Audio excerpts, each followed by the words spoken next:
Keir Starmer's call for an immediate ceasefire in Israel, in the Israeli-Gaza war, emphasises the necessity of halting hostilities to facilitate the release of hostages, ensure humanitarian aid reaches those in need, and move towards a peace. Without the move towards peace, a ceasefire is simply playing into the hands of the Hamas ideology, and comes at a time when Israel is also threatened by Hezbollah from the north. Starmer's quite right, however, to call for Israel to stop as part of a plan, as long as it's part of a plan towards a peace, rather than simply a pause. A peace, not a pause. Starmer's office reiterated his unwavering support for Israel's right to self-defense under international law, which is reasonable, but it needs to follow its own protocols.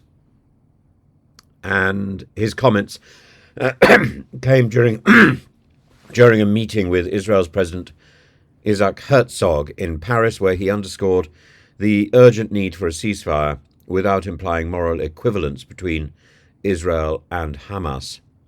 And the response from Israel has been one of cautious acknowledgement, but with reservations. Israeli officials have consistently emphasized their right to defend themselves against Hamas, which they consider a terrorist organization. They're wary of any ceasefire that doesn't address the underlying security concerns and the disarmament of Hamas.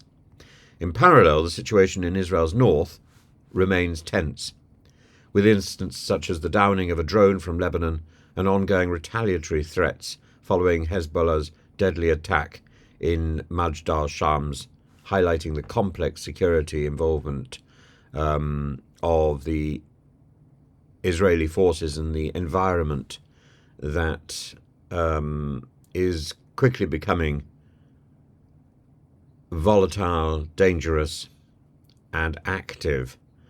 And one's got to remember the last time that Hezbollah became particularly active, they were sending missiles that could reach Haifa.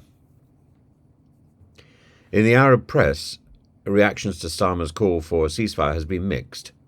Some outlets welcomed the emphasis on humanitarian needs and the call for hostages release, viewing it as a necessary step towards de-escalation.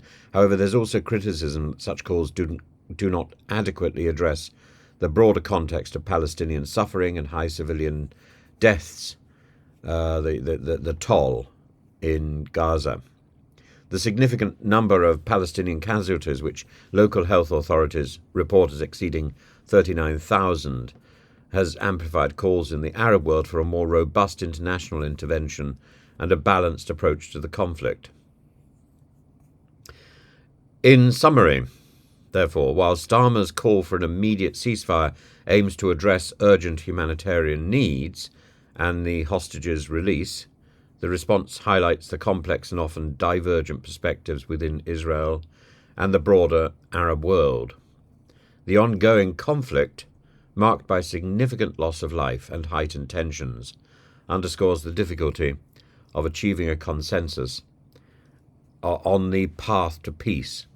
But that consensus and that pathway to peace, I think, without actually articulating what that path to peace must be, without making it clear that we, for example, recognize a two-state solution and therefore recognize the sovereignty of Palestine and respect the integrity of Palestine, I don't see that anybody can move forward. The two-state solution needs to be part of the solution, and it's not just enough to exhort Netanyahu to pause. A pause is not a solution. Only peace is a solution.